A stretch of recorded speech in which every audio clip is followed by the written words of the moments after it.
¿Ubican ustedes, a modo de introducción, ustedes han escuchado la palabra gnóstico?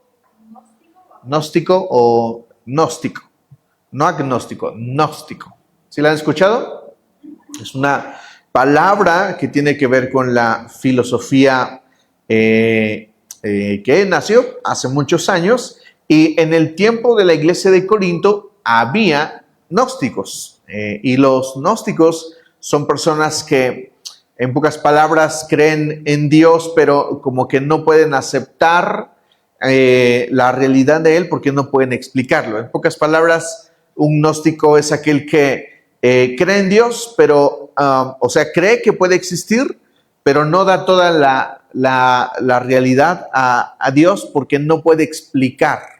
Entonces, en palabras de los gnósticos, no puedo creer en algo que no pueda probar o que no pueda comprobar. Eso es un gnóstico, en pocas palabras. Ahora, hay algunas ideas del gnosticismo que tienen que ver con el cuerpo. El día de hoy vamos a hablar del cuerpo. El mensaje del día de hoy se llama ¿para qué lo usas? Así es el mensaje el día de hoy. ¿Cuál es el mensaje de hoy? ¿Para qué lo usas?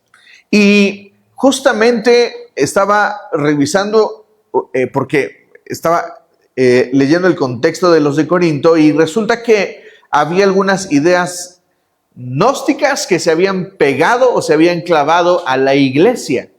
Y es muy interesante. Es de que si tú en Google le pones pensamiento gnóstico acerca del cuerpo, así ponle, y te va a salir lo mismo que yo encontré. Y eso te va a dar una idea de ideas gnósticas que tienen que ver con el cuerpo. Pero no solo eso, sino que me sorprendí al ver que esas ideas son muchas ideas que hoy nosotros abrazamos dentro de la iglesia. Veámoslas. Si le pones ahí en Google, te va a salir esto. Primera idea del cuerpo respecto del cuerpo desde una perspectiva gnóstica. Es prisión del alma. Para el gnóstico, el cuerpo es la prisión del alma. Los gnósticos consideran el cuerpo material como una cárcel, tumba o vestimenta putrefacta de carne, huesos y sangre que atrapa la chispa divina que pertenece al verdadero Dios.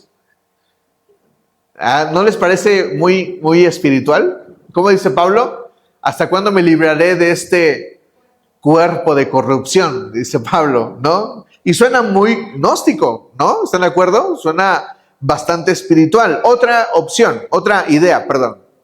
Creación del demiurgo. Esta sí está medio extraña, pero es así. Se cree que el cuerpo no fue creado por el Dios supremo y bondadoso, sino por el demiurgo o los arcontes, una entidad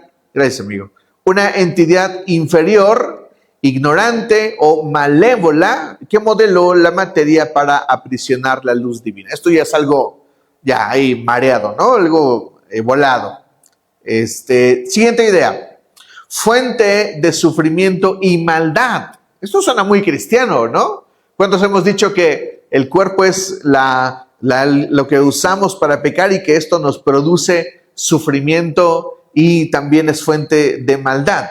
La materia y particularmente el cuerpo es vista como intrínsecamente maligna o imperfecta, fuente continua de deseos, pasiones y sufrimientos que atan al espíritu a la rueda de la existencia. Suena bastante cristiano, ¿no? Siguiente, enfoque ascético. Debido a que el cuerpo es considerado maligno, muchos gnósticos adoptaron un ascetismo severo para negar sus necesidades e impulsos, buscando liberar el espíritu. O sea que el espíritu es como una línea que bloquea la libertad del espíritu. Neumáticos. Neuma, acuérdense, la palabra neuma es la palabra que se usa para la palabra espíritu. Neumas o aire o algo así, es la palabra que se usa. Entonces, también este es un concepto en este sentido. El gnosticismo divide a la humanidad en tres tipos. Los neumáticos, que no son las llantas, sino son los neumáticos espirituales, los psíquicos del alma y los ílicos materiales, siendo estos últimos aquellos totalmente inmersos en la materia y el cuerpo. Y la última es, la salvación es la liberación del cuerpo. O sea, los gnósticos plantean que la salvación vendrá por liberarnos de este cuerpo. Insisto, Pablo suena muy espiritual, muy gnóstico cuando dice, ¿hasta cuándo me libraré de este cuerpo de perdición?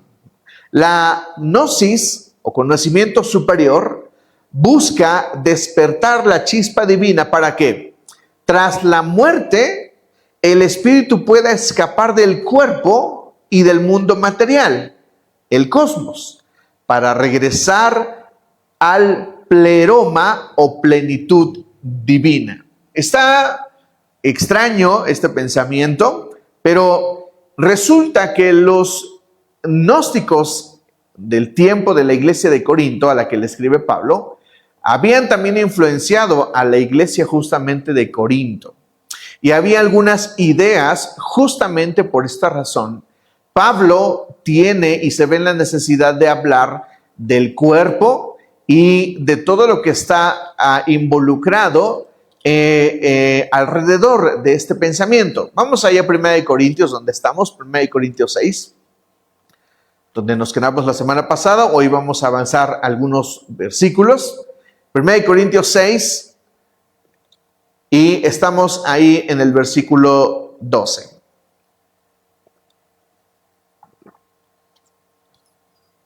Dice así: todo me está permitido, pero no todo es para mi bien. Todo me está permitido, pero no dejaré que nada me domine. Los alimentos son para el estómago y el estómago para los alimentos. Así es, y Dios los destruirá a ambos. Pero el cuerpo no es para la inmoralidad sexual, sino para el Señor. Y el Señor para el cuerpo. Con su poder, Dios resucitó al Señor y nos resucitará también a nosotros. ¿No saben que sus cuerpos son miembros de Cristo mismo? ¿No tomaré acaso los miembros de Cristo para unirlos con una prostituta? Jamás. ¿No saben que el que se une a una prostituta se hace uno solo con ella?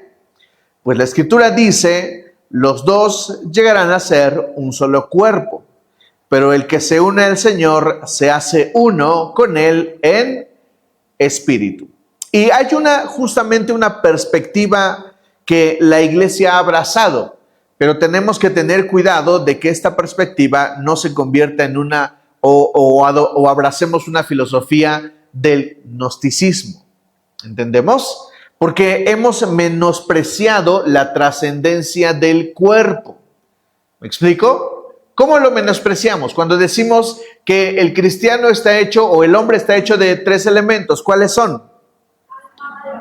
Espíritu, alma y cuerpo.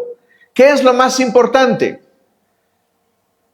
Ese es el detalle, que solemos ponerle una importancia. Y no digo que no sea así. Pablo dice que nosotros debemos ser santificados en espíritu, alma y cuerpo. Y efectivamente hay una línea de importancia, pero la línea de importancia Pablo no la plantea porque algo sea más importante. Es una línea de importancia por la obra del Espíritu Santo en nosotros.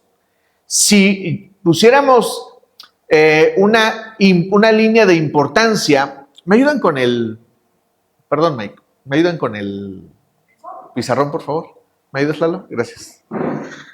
Si pensáramos en una línea de importancia respecto del espíritu, alma y cuerpo, nosotros evidentemente tendremos que poner una importancia. Pero si yo digo que la importancia es respecto de mi relación con Dios, ¿qué pondrían primero? ¿El espíritu, el alma o el cuerpo?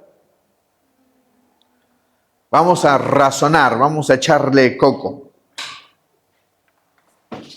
Gracias, amigo, discúlpame.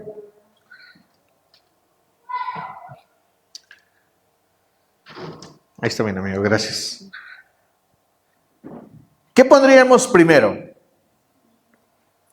¿El espíritu, el alma o el cuerpo? Tú pondrías el cuerpo. Muy bien. Déjenme buscar aquí algo. Gracias, amigo. Gracias. Bien, dijimos que el hombre está hecho, siempre se los he puesto así, tiene espíritu, tiene alma y tiene, no, perdónenme, voy mal, tiene espíritu, alma y cuerpo. Y Pablo dice que nosotros seamos edificados y pone este orden: espíritu, como el 1, en el 2 pone el alma y en el 3 pone el cuerpo. Y pensamos que el cuerpo es menos importante porque Pablo lo pone al último. Y la doctrina que se predica en la iglesia es que el cuerpo es la mera cáscara. ¿Qué dice la Biblia acerca del cuerpo? ¿O qué dice la Biblia respecto de qué pasará con nosotros después de la muerte? ¿Qué pasó, Mateo? Somos la mera cáscara. Esto es la pura cáscara, ¿no? ¿Qué dice la Biblia que pasará con nosotros en la muerte? Que el espíritu, ¿qué le va a pasar? Regresará a Dios que lo dio, porque esto es lo que nos da vida. El alma, ¿qué le va a pasar? El alma se irá al cielo o al infierno. ¿Entendemos? Y el cuerpo. Y esto nos hace pensar que el cuerpo es menos importante.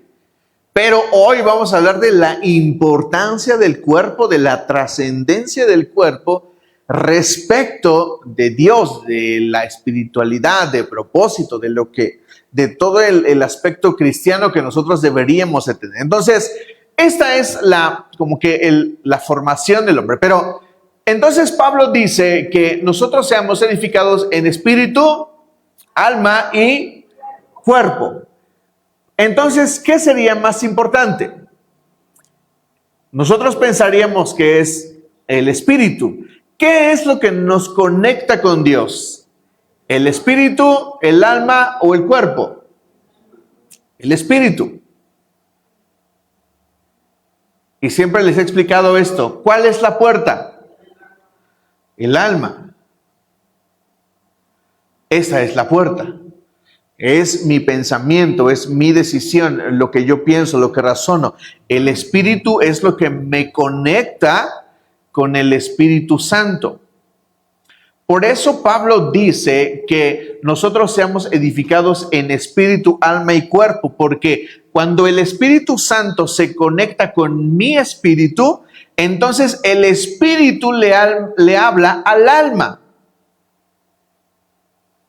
Esto explica por qué lloramos cuando nos conectamos con el Espíritu Santo. ¿Entendemos? Esto explica por qué empiezo a ser transformado de adentro hacia afuera. ¿Recuerdan las clases que estamos viendo los domingos? Necesito primero buscar el ser para luego el hacer. ¿Cuándo sucede esto? Cuando el Espíritu Santo se conecta con mi espíritu, el Espíritu Santo le habla al alma y finalmente el alma le habla al cuerpo. Y entonces lloramos, reímos, y son las cosas sobrenaturales que pasan con el Espíritu Santo. ¿Me estoy explicando? Pero la fuente de todo, ¿dónde pasó? Aquí, pero primero abrí la puerta aquí. Entonces, para conocer a Dios, ¿qué es más importante? ¿El espíritu, el alma o el cuerpo? Yo diría que el alma, porque si no le abres la puerta a Dios, entonces, ¿cómo va a entrar? ¿Cómo va a conectar al espíritu? ¿Me están entendiendo? Pero Pablo dice que esta es la línea. Es correcto, porque la línea de conexión debería de ser desde el espíritu, no desde el alma. Por eso me molesta a veces muchas canciones que cantamos, porque hay canciones que son muy almáticas. Cansado del camino, sediento de ti, que me colocan a mí en el centro, pero no colocan a Dios en el centro. Las canciones de adoración, de verdadera, que de un contenido de alabanza y de adoración, son las que realmente me van a producir una conexión espiritual. Pero las canciones, aunque sean cristianas, pero sean almáticas, solamente me van a dar una pastilla de bienestar temporal y no van a tener trascendencia. ¿Están entendiendo? Eso lo vimos en nuestro curso de alabanza y adoración. ¿Estamos claros?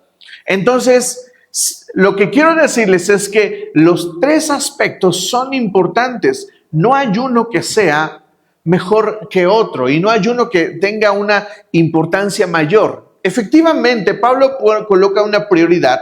¿Por qué? Porque es el Espíritu lo que necesita conectarse con el Espíritu Santo para que yo sea transformado de adentro hacia afuera. Pero todo lo que yo soy necesita verse expuesto a Dios y en esa línea nosotros podemos ser transformados. ¿Está claro esto? ¿Alguna pregunta? ¿Alguna duda? Para que pasemos a lo demás. ¿No? Bien. La Iglesia del Señor ha dejado de considerar el verdadero valor de su cuerpo. Consideramos que el cuerpo es solo la cáscara en la que habita nuestra alma y nuestro espíritu. Pero no consideramos que el verdadero valor y su trascendencia está afecta en nuestra temporalidad y en nuestra eternidad. Lo que hacemos en nuestra temporalidad con nuestro cuerpo hará eco en nuestra eternidad. Por esta razón necesitamos darle verdadero valor a nuestro cuerpo y considerar su trascendencia respecto de nuestra eternidad. Y no solamente de mi eternidad, sino mi eternidad con Dios. Así es de que vamos a ver algunos aspectos. Primero, vamos a Génesis 1, versículo 27. Dice así: Dios creó al ser humano, lo creó a imagen de Dios, hombre y mujer lo creó. En el libro de Hebreos, como paralelo, te voy a pasar la presentación, Maura, o a quién se la puedo pasar para que te la mando, Mike, porfa, para que la pongan en la pantalla. No nos tardemos en ver los versículos y los podamos leer juntos, para que avancemos rápido con los pasajes.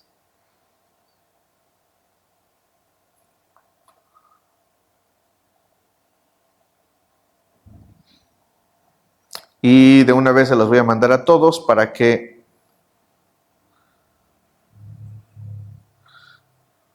lo tengamos.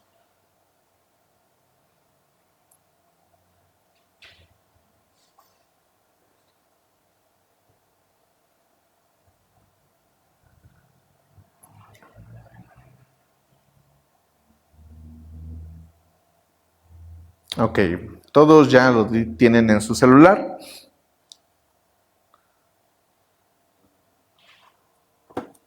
Primero, esa es la primera idea o el primer pensamiento.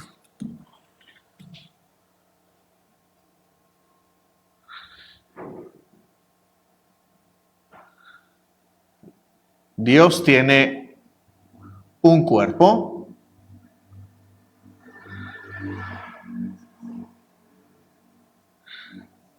y yo también. ¿Han considerado esta perspectiva? Dios tiene un cuerpo y yo también. Si Dios se hizo cuerpo o se hizo un cuerpo, ¿no creen que nosotros deberíamos de visualizar el cuerpo de una forma con mayor perspectiva, con mayor importancia? Vamos a ir viendo por qué, pero lean conmigo lo que está ahí, bájale Mike, a la parte de Hebreos 10 del 5 al 7. Ese es uno de mis pasajes preferidos. Cuando lo leí, yo recuerdo que lloré bastante rato porque me tocó la conversación. Yo me imaginé la conversación que en el cielo estaba sucediendo acerca de el Hijo y el Padre, y la operación del Hijo respecto de su Padre. Dice así Hebreos 10, versículos del 5 al 7. Por eso, al entrar en el mundo, Cristo dijo: a ti no te complacen sacrificios ni ofrendas. En su lugar, me preparaste un cuerpo. Y esto debe de verse en perspectiva de mí.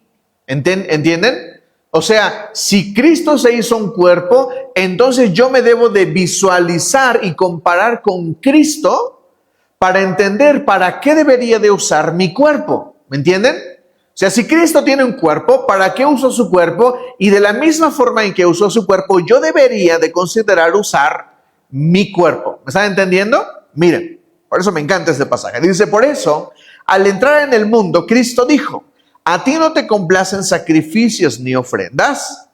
En su lugar, me preparaste un cuerpo. Y estas son las cosas que nosotros podríamos decirle al Señor. Señor, tú me preparaste un cuerpo. No te agradaron ni holocaustos ni sacrificios por el pecado. Por eso dije: aquí me tienes, como está escrito en el libro. He venido, oh Dios, a hacer tu voluntad. Me encanta. Entonces, si yo te preguntara para qué Dios te dio un cuerpo, ¿qué responderías a la luz de este pasaje? Para hacer su voluntad. Entonces, ¿el cuerpo es importante o no? Lo es. ¿Para qué usamos el cuerpo? Para hacer la voluntad de Dios. ¿No les parece trascendente? Es importantísimo. Nuestro cuerpo de verdad es muy importante. Veamos el siguiente pasaje. Dice: por eso dejará el hombre a su padre y a su madre, se unirá a su mujer, y los dos llegarán a ser uno solo. La unión de los cuerpos es espiritual y almática. Ahí me faltó ponerle física. La unión entre dos cuerpos, cuando los cuerpos se unen sexualmente, los cuerpos tienen una unidad física, almática y espiritual. El cuerpo es el vínculo. Si el cuerpo se une con varias personas sexualmente, podría perder su identidad. ¿Por qué? Porque cuando dos cuerpos,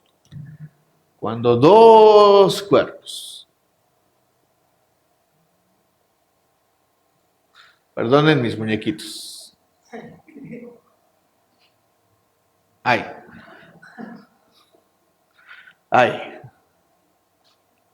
Cuando dos cuerpos se unen sexualmente, ¿cuántos se vuelven? Uno solo. ¿Y cuál es el vínculo? ¿Qué se usó para unir a dos personas física, almática y espiritualmente? ¿Qué se usó? El cuerpo.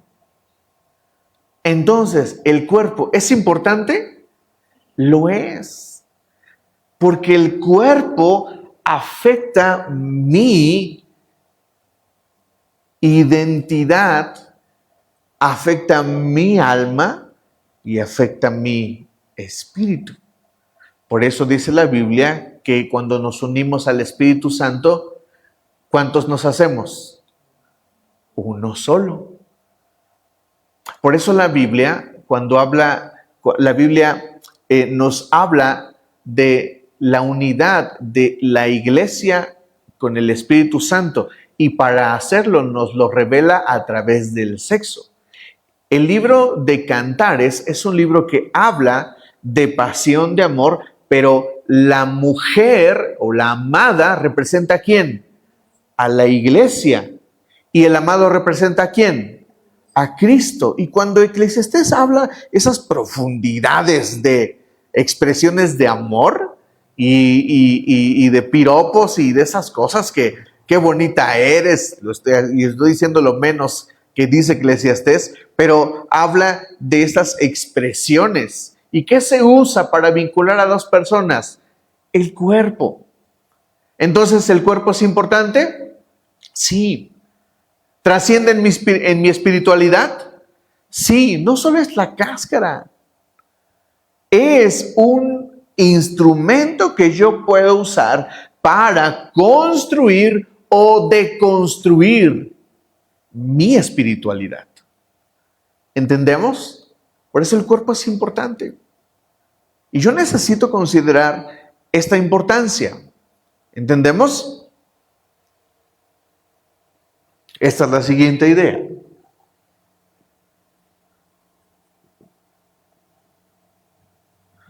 Es un vínculo espiritual. Por eso nosotros tenemos que decidir adecuadamente cuándo y con quién nos vamos a casar. Porque la unidad que yo haga con otra persona determinará mi avance en mi futuro. Por eso les hablamos acerca de que la luz, cuando dice Pablo, ¿qué relación tiene la luz y la oscuridad? No solamente se refiere a personas cristianas y no cristianas. También se refiere a personas que tienen diferentes intereses. ¿Me estoy explicando? Y les doy este ejemplo. Una persona que tiene un llamado al pastorado y otra persona que tiene un llamado a ser doctor, ¿creen que van a poder vivir juntos y desarrollarse bien? Tal vez sí, pero tal vez no. ¿Por qué? Por su diferencia en sus intereses. Mientras uno quiera ser pastor y estar los domingos en la iglesia, el otro que quiera ser doctor, ¿dónde va a querer estar? En el hospital, haciendo su trabajo. ¿Entendemos? Y estas cosas no cuadran siempre, por eso tengo que considerar con quién voy a estar el resto de mi vida.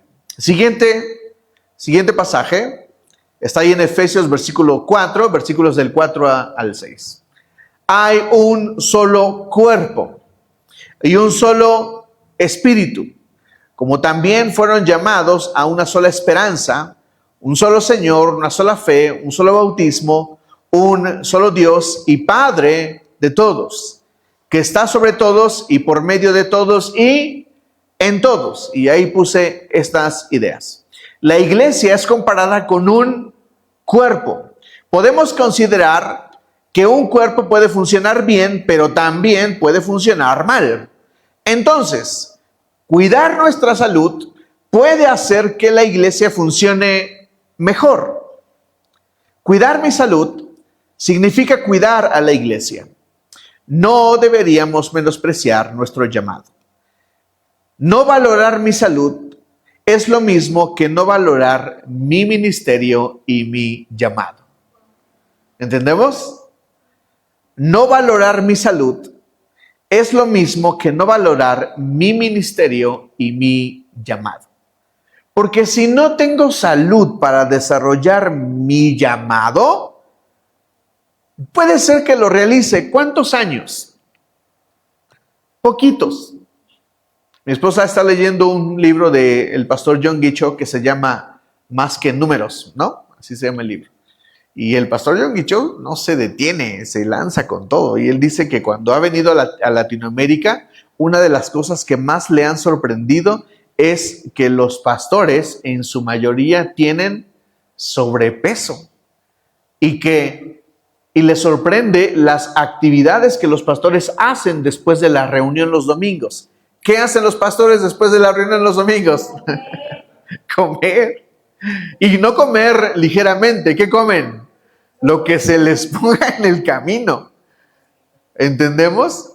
Y esas son prácticas que como ministros deberíamos de considerar poner en evaluación. ¿Me estoy explicando? O sea, considerar realmente que si yo no estoy valorando mi salud, es prácticamente lo mismo que no valorar mi ministerio y mi llamado y el alcance que éste podría tener. ¿Me estoy explicando? Bueno, esto mejor no lo digo, me voy a entrar en problemas. Segunda de Timoteo, capítulo 2, versículos 20 al 21. Dice así: en una casa grande no solo hay vasos de oro y de plata, sino también de madera y de barro, unos para usos especiales y otros para fines ordinarios. Si alguien se mantiene limpio, llegará a ser un vaso noble, santificado, útil para el Señor y preparado para toda buena obra. Puse ahí esta idea. Nuestro cuerpo es comparado con vasos que se usan para, valga la redundancia, usos especiales y otros para fines ordinarios. Un uso ordinario es ocuparlo para fines mundanos y mundanales. Son dos palabras que suenan igual, pero son diferentes. Les explico. La palabra mundano tiene que ver con los placeres, con el fruto de la carne. En las siguientes semanas vamos a hablar de eso, pero ya lo hemos leído, ¿ok? Eso es algo mundano. Eso es cuando yo me inclino a cosas que son mundanas, y esto es totalmente relacionado a los deseos de la carne, fornicación, de todas esas cosas, ¿ok? Pero lo mundanal tiene que ver con los intereses del mundo, el dinero, el bienestar y estas cosas. ¿Me explico? No tiene que ver con placer sexual, sino que tiene que ver con lo que interesa, con lo que nos interesa de este mundo. La ropa, los zapatos, el dinero, cosas que tienen que ver con una perspectiva mundanal. ¿Entendemos la diferencia entonces? ¿Sí? Mundanal es una cosa, mundano es otra cosa. Y entonces, si yo uso mi cuerpo para una de estas dos cosas, estoy usando mi cuerpo para un uso ordinario, ¿no? Y la Biblia lo dice de esta forma: en la casa hay vasos de oro y hay vasos de madera. ¿Qué sacan ustedes cuando llegan los invitados especiales? ¿Los de plástico o la vajilla especial? ¿No? Yo me acuerdo que el diciembre invitamos a unos pastores a la casa, comimos y sacamos lo mejor que teníamos ahí. Lo que ellos no sabían es que nosotros tenemos por costumbre comprar 2 piececitas de cada cosa. Es una costumbre que tenemos. Entonces, cuando sacamos 2 platos verdes, 2 platos amarillos, 2 platos blancos y así. Entonces ellos decían, pero se vieron raro nuestros vasos ahí, los buenos, pero son así los nuestros. No sé cómo sean los tuyos. Pero tú sacas lo mejor para un uso valorable. Y nosotros podríamos usar nuestro cuerpo para usos ordinarios, lo mundano y lo mundanal. Pero yo podría usar mi cuerpo con fines especiales. Un uso especial es ocuparlo para toda buena obra. De ahí la importancia que tú desarrolles un correcto concepto de las cosas que son buenas. ¿Me estoy explicando? Por ejemplo, ¿qué vamos a hacer el sábado? Vamos a evangelizar, a repartir tortas. Piénsalo, ¿en qué otra cosa podrías haber usado los 100, 150, 200 pesos que vas a usar para ofrendar? ¿En qué lo podrías haber usado? Si una entrada al cine, que eso sería una perspectiva mundanal. ¿Es malo el cine? No, pero tú estás ocupando algo con lo que pudiste haber tenido un uso mundanal y ahora lo vas a usar para un uso bueno, una buena obra. ¿Estamos entendiendo esto? No digo que no vayan al cine, no estoy diciendo eso. Vayan al cine, pero hay una enorme diferencia entre usar nuestro cuerpo con perspectivas mundanas o mundanales a perspectivas celestiales. ¿Estamos entendiendo? Vamos a explorar el versículo 12 de 1 Corintios 6.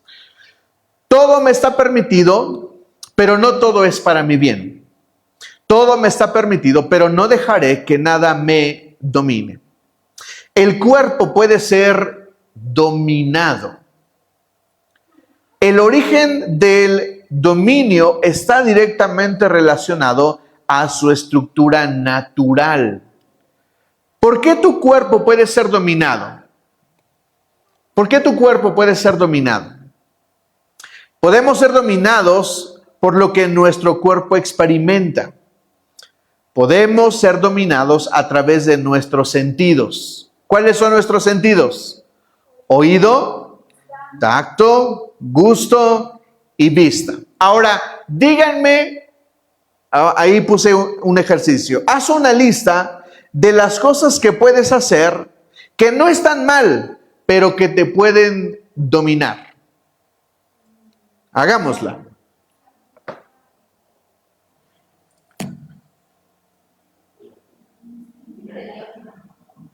Música del diablo. Ok.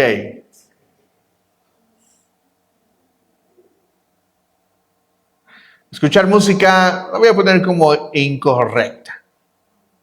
O que no es buena. ¿Es malo escuchar música? No. ¿Pero estás de acuerdo que te puede dominar? Yo no me olvido del Aviva Fest del año pasado, en el que Dios hizo un llamado a la santidad. Y Mike, Miriam y yo hicimos un voto, porque sentimos que el Señor literalmente nos llamaba a eso. Dejamos de escuchar música mundanal. Dejamos de escucharla. Yo tenía mi playlist y saben, mi playlist me servía, entre otras cosas, para no dormirme. Y yo iba en el carro, a veces, cantando a veces, como el cuchillo, la mantequilla, arrababase. Yo iba cantando y me encantaba mi playlist, ¿saben? Porque la había seleccionado tranquilamente, la había cuidado, que no tuviera ahí cosas raras, que no estuviera del todo dada a lo mundano. Yo la había cuidado y me gustaba. Pero desde el año pasado ya no escucho ese tipo de música. Ahora, con eso no voy a decirles que no escucho cuando voy en el camión o de repente la radio. Ahí está la música. Pero ha dejado de ser parte de algo que yo llevaba. ¿Por qué? Porque literalmente empezaron a pasar cosas espirituales alrededor de la música. Hugo Martínez, ese gran predicador, que yo lo escuché cuando era director de Cristo para las Naciones en Dallas, él contó su experiencia, una de sus experiencias de cómo llegó a Cristo. Él era abogado. Y él dice que una de sus experiencias que más le ha impactado es que él era abogado, llegó a la cárcel para defender a un joven que había asesinado a alguien. Y él le preguntó, ¿cómo pasó? Y él le dijo, es que yo escucho rock, metal. Y cuando yo escuchaba esa música, yo empecé a escuchar una voz que me decía, mátala, mátala, mátala. Y él terminó matando a una mujer.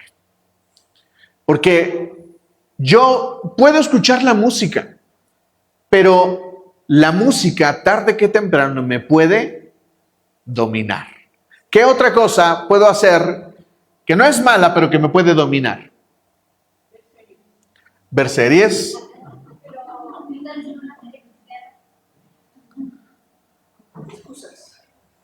¿Qué otra cosa? Bailar. ¿Qué más? Siempre me preguntan que por qué es malo bailar. Y yo siempre les pongo, leemos juntos el pasaje de cuando antes de que vayan a matar o de que fueran, no sé si lo dije bien, antes de que asesinaran a Juan el Bautista. ¿Cuál fue el medio que se usó para conseguir la cabeza de Juan el Bautista? El baile. ¿Y el baile era malo? No, es que el baile fue tan sensual, tan espectacular, que dominó ¿a quién? ¿A quién? Pues a Herodes, el que tenía...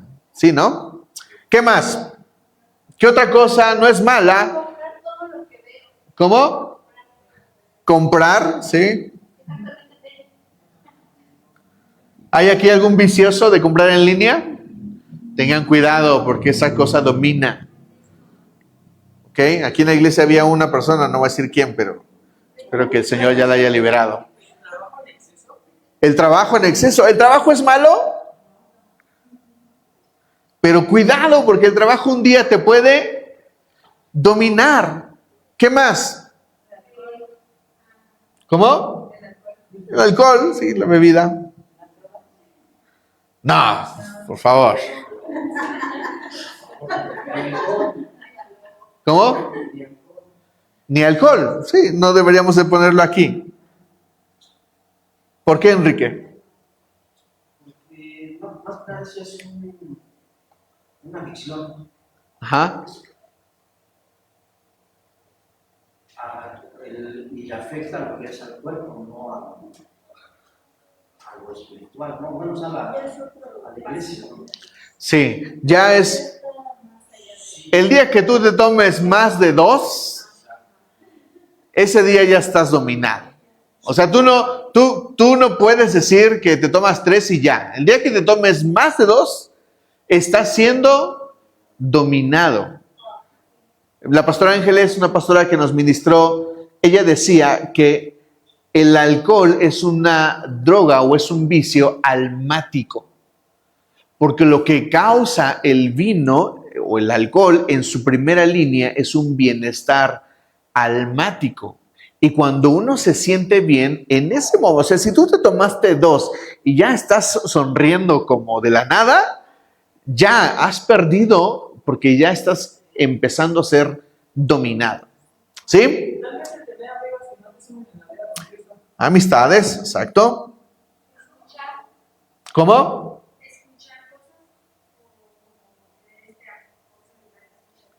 Sí, escuchar otras voces.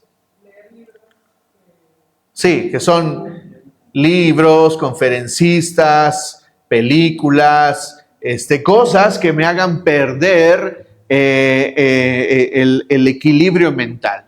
Miren, me acaba de enseñar, está estudiando psicología y me acaba de enseñar una enfermedad psicológica. ¿Saben cómo se llama?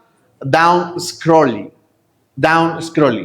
o scrollear, pero hacia abajo. O sea, es lo mismo scrollear, pero consiste en que las personas son adictas a ver cosas del futuro, o sea, cosas apocalípticas, cosas de destrucción, que solo están viendo que la trompeta sonó y que ya viene el jinete de no sé dónde, cosas extrañas. Eso es una enfermedad psicológica.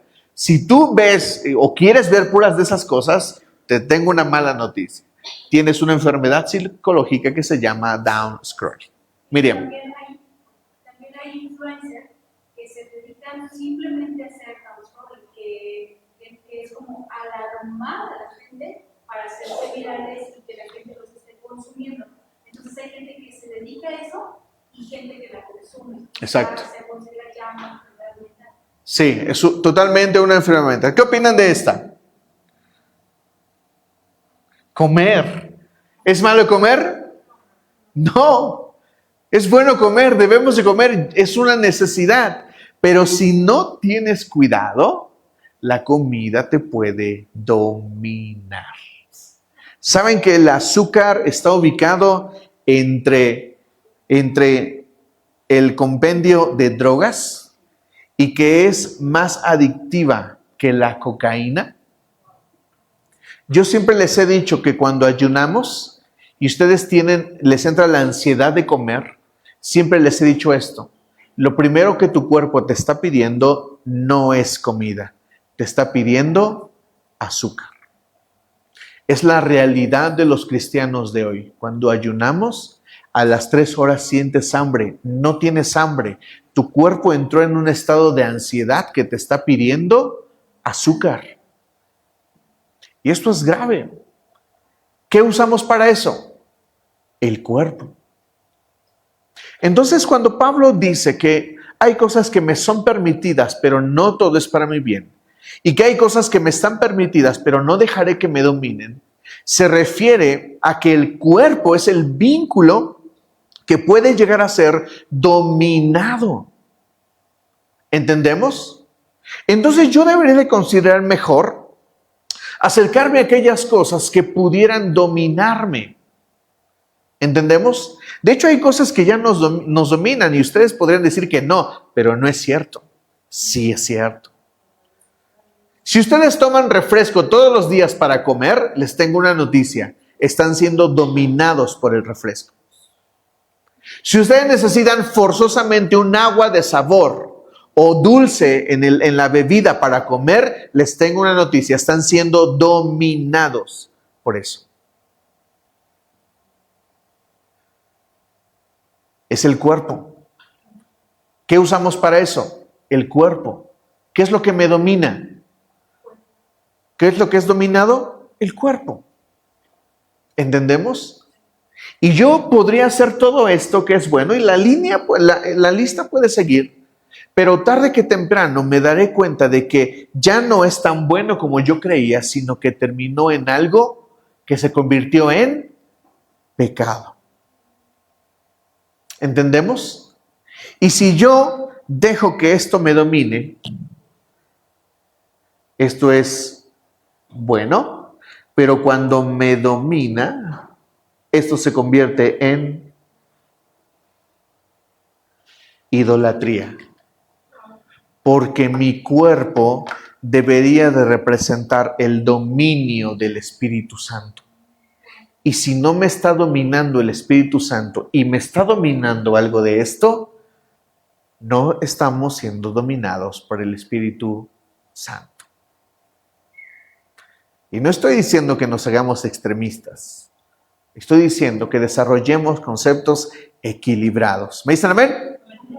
1 Corintios 6:13 dice así: los alimentos son para el estómago y el estómago para los alimentos. Así es. Y Dios los destruirá a ambos, pero el cuerpo no es para la inmoralidad sexual, sino para el Señor y el Señor para el cuerpo. La nota que puse es la siguiente: el cuerpo es para el Señor y el Señor para el cuerpo. Lo repetí. El cuerpo tiene un uso y este debe de estar de acuerdo con los propósitos del cielo, que el cielo ha determinado para nosotros. Y agregué ahí 1 Corintios 6:19. ¿Acaso no sabes que tu cuerpo es templo del Espíritu Santo, quien está en ustedes y al que han recibido de parte de Dios? Ustedes no son dueños de sus propios cuerpos. ¿A quién le pertenece su cuerpo? Les voy a dar la perspectiva desde el matrimonio. Pablo dice que el esposo ya no se pertenece a sí mismo, sino a quién se pertenece. A la esposa. Y que la esposa ya no se pertenece a sí misma, sino que a quién se pertenece. Al esposo. Es la misma idea aquí. Entonces, ¿qué pasaría si tú usas tu cuerpo para algo que no fue hecho? Entonces tú estás corrompiendo el principio, porque cuando te hiciste a Cristo, literalmente firmaste un pacto y le dijiste: ahora mi cuerpo es tuyo. Por eso el Señor tiene derecho de reclamar lo que es suyo. Siempre les he dicho que tengamos cuidado cuando le decimos a Dios: Dios, voy a hacer un pacto contigo. Porque yo no he entendido que si Dios acepta el trato y dice: va, acepto el pacto, no hemos entendido que Él tiene el derecho de reclamar lo que es suyo. Porque Él estuvo de acuerdo con el trato y yo estuve de acuerdo con el trato. Les platiqué, estaba yo trabajando aquí en Ciudad de México, ganaba como 3,000 pesos al mes. Nada. Yo venía a trabajar nada más para trabajar. O sea, el dinero que ganaba no me servía más que para venir a trabajar y me quedaba con poco. Vivíamos en el pueblo. Y un día estaba llorando con el Señor. Me salí de la oficina y estaba llorando. Y le dije al Señor: Señor, si tú... No le decía si tú, yo le dije: Señor, yo quisiera hacer aquello para lo que tú me llamaste, porque yo me sentía muy frustrado. Y le dije al Señor: Señor, sácame de aquí y yo te doy mi vida. Y le dije: yo quisiera servirte. Y en ese tiempo escribí en una hoja. Miriam nunca lo supo, jamás supo de esta hoja. Creo que todavía la guardamos, porque ahí escribí: Señor, te doy mi vida, te entrego mi vida. Me entregué por completo. Y le dije: puedes hacer lo que quieras conmigo.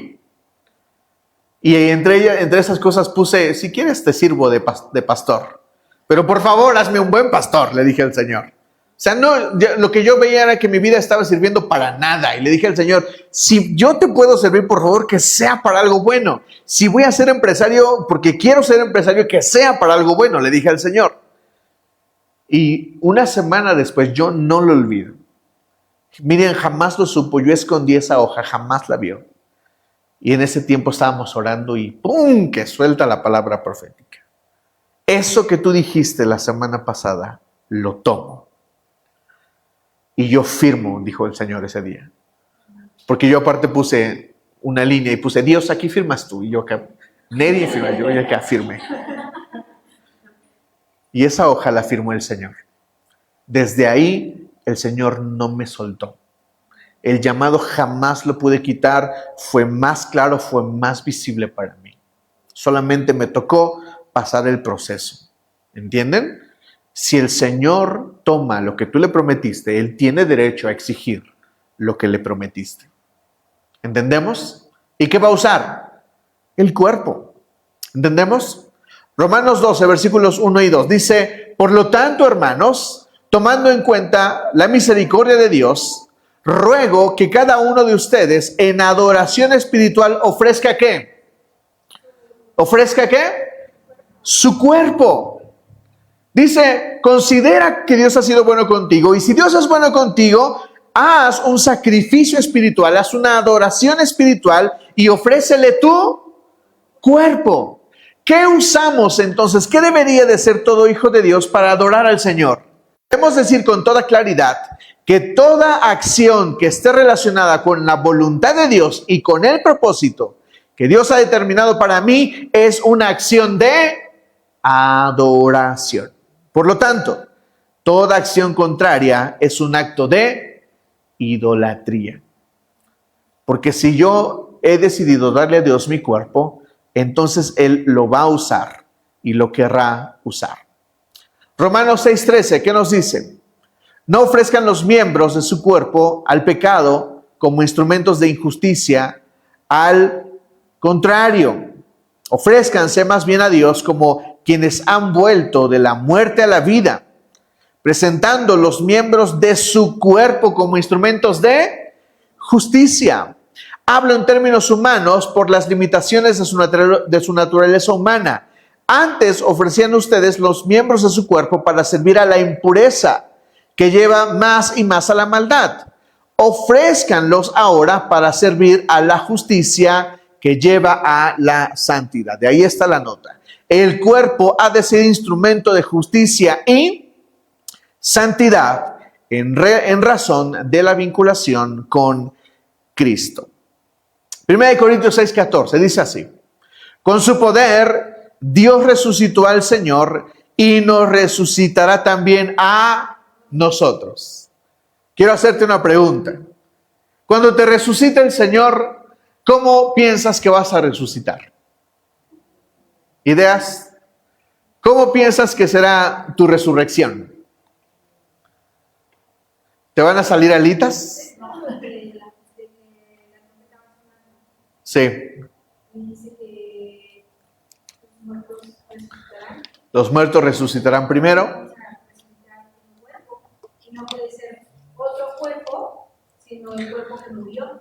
Tal vez nada más como... ¿Cómo? Sí, exacto. ¿Cómo piensan que vamos a resucitar? Vamos a resucitar vestidos de blanco, como ángeles, súper altos, súper blancos, súper ojos azules. Mike. Es que vamos a resucitar el espíritu, nada más el espíritu y el cuerpo. ¿Tú crees que nada más el espíritu?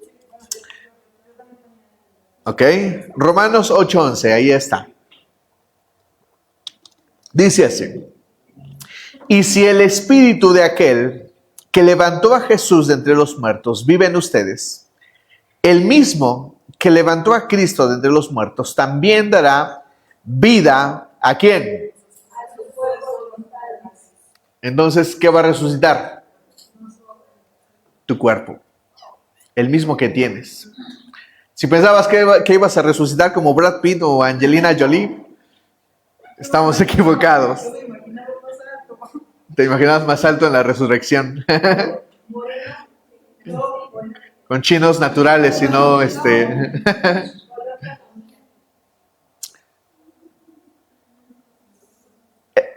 Cristo, él mismo, que levantó a Cristo de entre los muertos, también dará vida a sus cuerpos mortales por medio de su Espíritu, que vive en ustedes.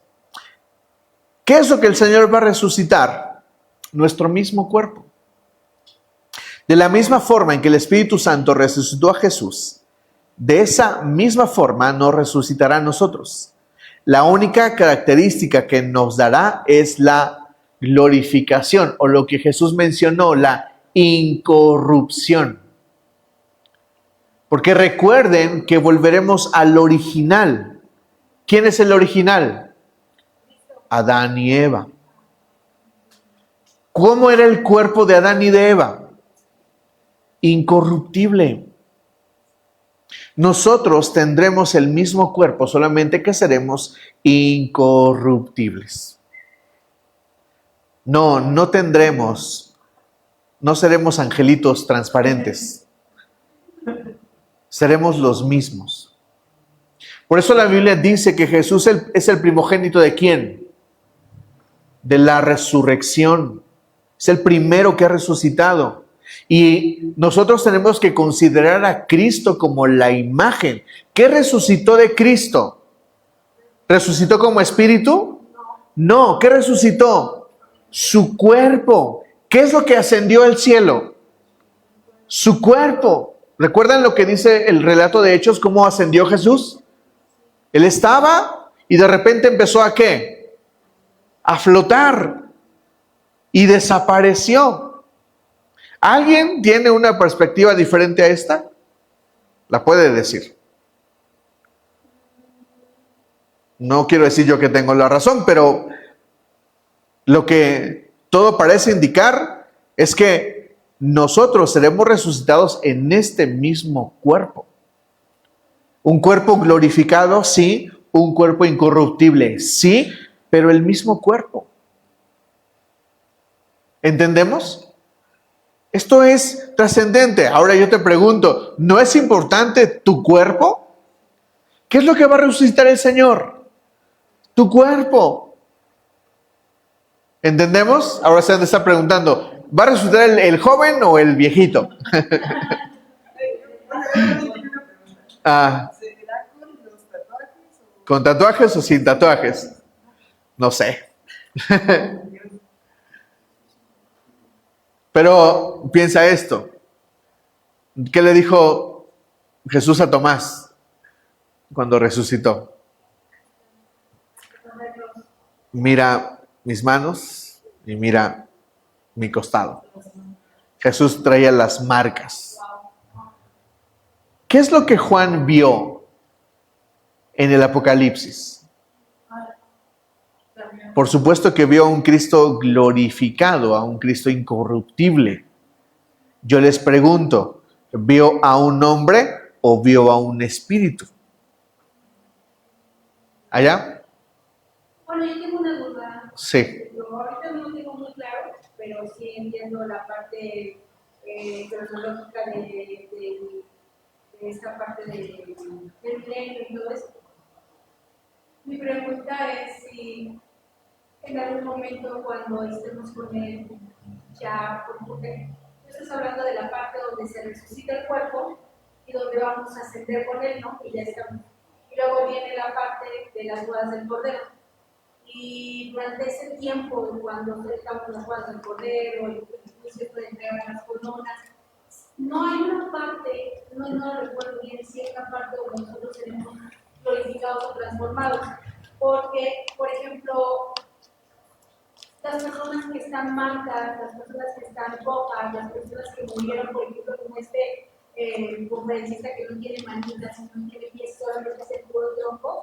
Mi pregunta es si hay alguna parte sí, y lo digo muy en serio porque he leído libros acerca del cielo. Tú sabes que ese tema me gusta mucho.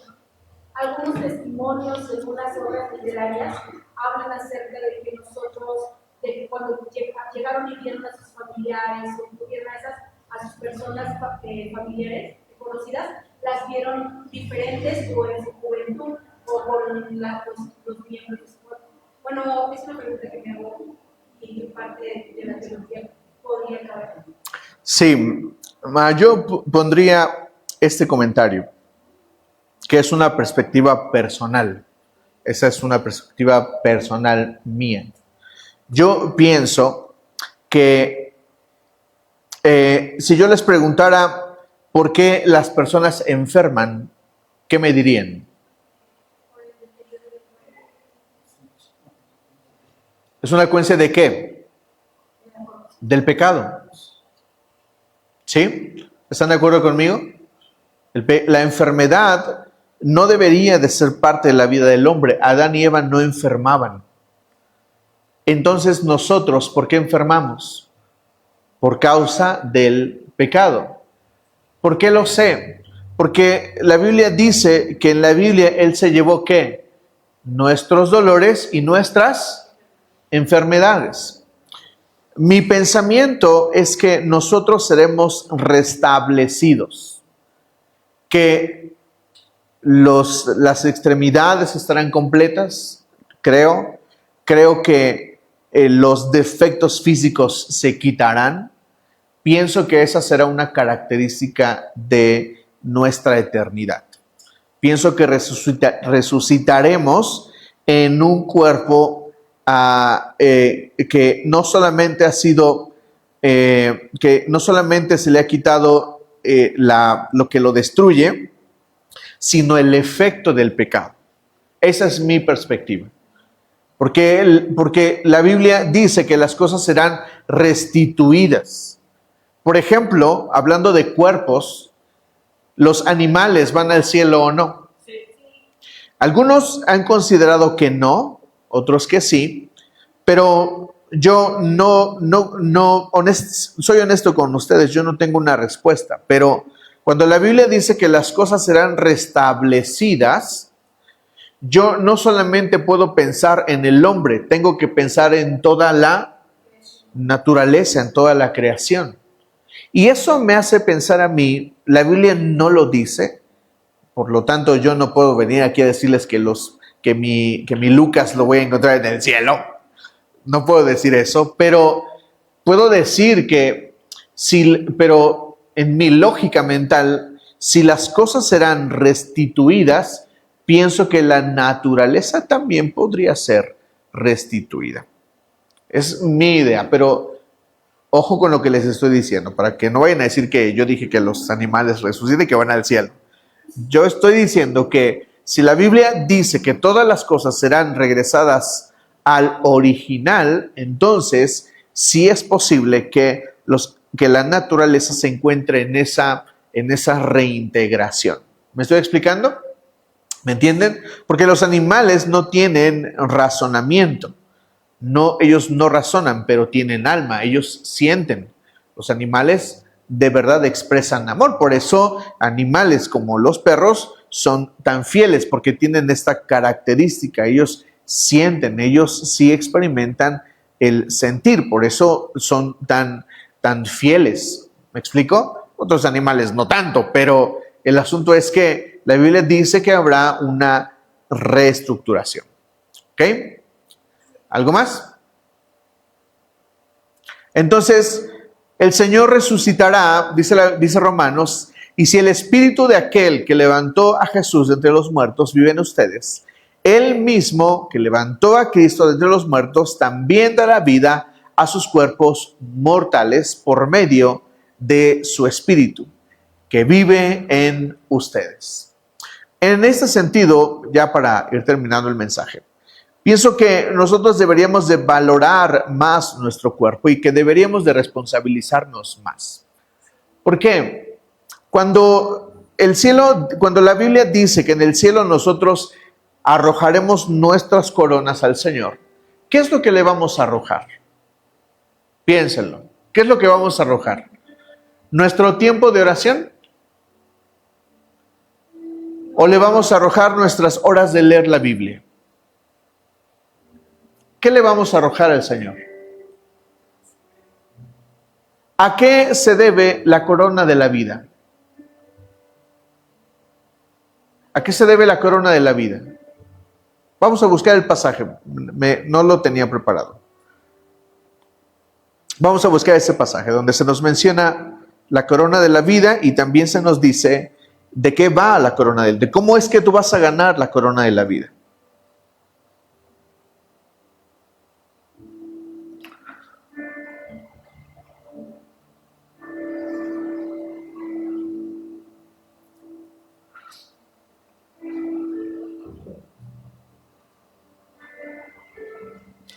Santiago 1:12.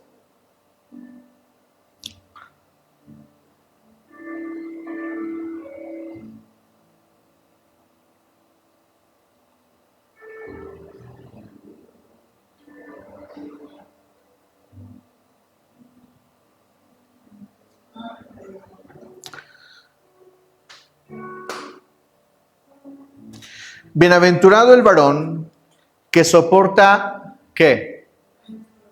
La tentación.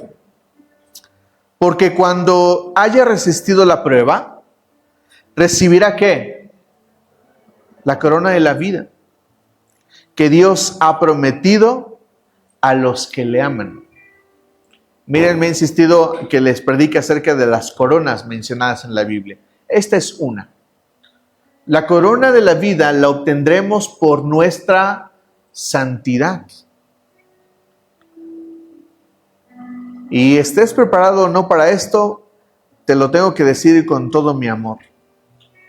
Si tú no te preocupas por tener santidad en tu vida y no entiendes que la santidad está relacionada con tu cuerpo, no podrás ganar la corona de la vida. Y cuando estemos en el cielo, mi pastor lo dice así: habrá quienes en el cielo puedan arrojarle coronas al Señor, pero habrá quienes no tengan coronas. Y esto es triste, porque el cielo es lo más glorioso y estaremos ahí. Pero lo triste será que yo no desarrollé una buena santidad como para ganarme esa corona y arrojarle al Señor. ¿Cuál fue la herramienta para tu santidad? Tu cuerpo. Yo les pregunto entonces, ¿el cuerpo es importante? ¿Es importante en la eternidad? Por supuesto. No podemos llamarle solamente la cáscara. Y no puedo seguir menospreciando y ser irresponsable con mi cuerpo y lo que hago con él. Lo que veo, lo que escucho, lo que hablo.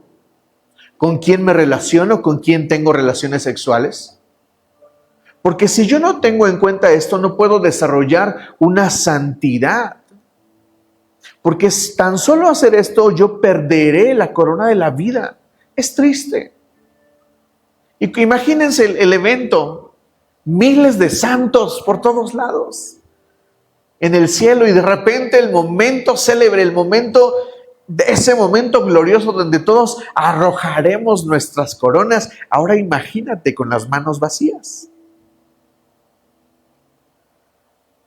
Escuché una predicación de mi pastor apenas hace 2 días y él decía: el tiempo de alabanza y adoración es el tiempo en el que nosotros ofrecemos. Y él hace esta pregunta, yo se las hago a ustedes, me la hago a mí mismo. Él pregunta: si el domingo es el día en que la iglesia del Señor se reúne y el tiempo de alabanza y adoración es el tiempo en el que ofrecemos, ¿qué le ofrecemos al Señor? ¿Realmente le estamos ofreciendo lo que recolectamos del lunes a sábado?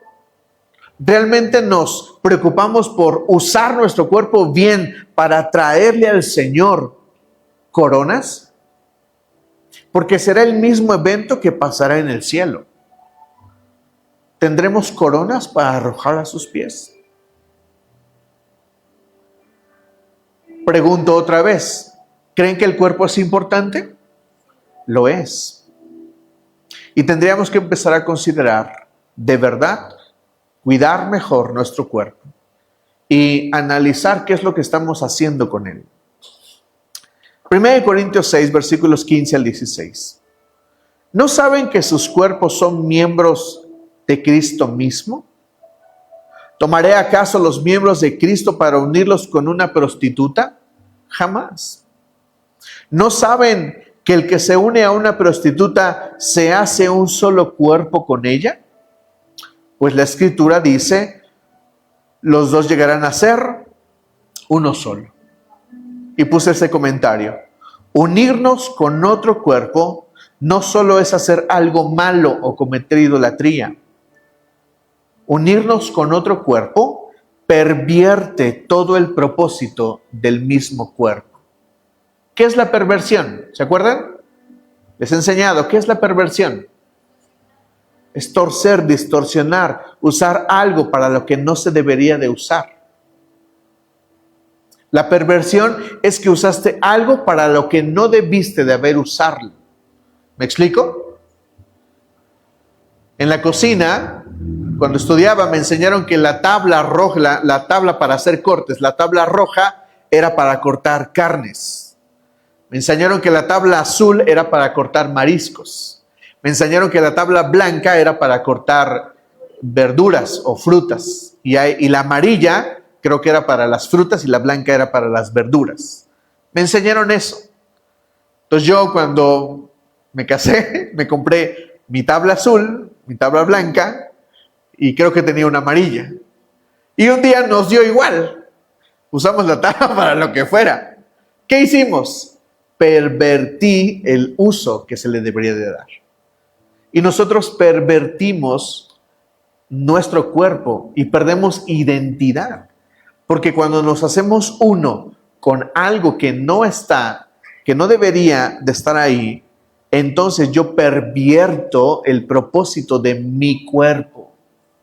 Si tú te dejas dominar por alguna de estas, no es que sean malas, pero si tú te dejas dominar por ellas, si tú te lanzas a ver series y te quedas ahí clavado hasta las 3 de la mañana, a mí me ha pasado, significa que eso te está dominando. Y no debería de ser así. ¿Entendemos, iglesia? No estoy diciendo que te conviertas en un legalista religioso de lo que haces con tu cuerpo. Yo te pido que desarrolles equilibrio y que de verdad entiendas que tu cuerpo sí es importante y que lo que hagas con tu cuerpo tiene que ver con lo que suceda en el otro lado, en tu eternidad. ¿Me dicen amén? Pónganse de pie y vamos a dar gracias al Señor.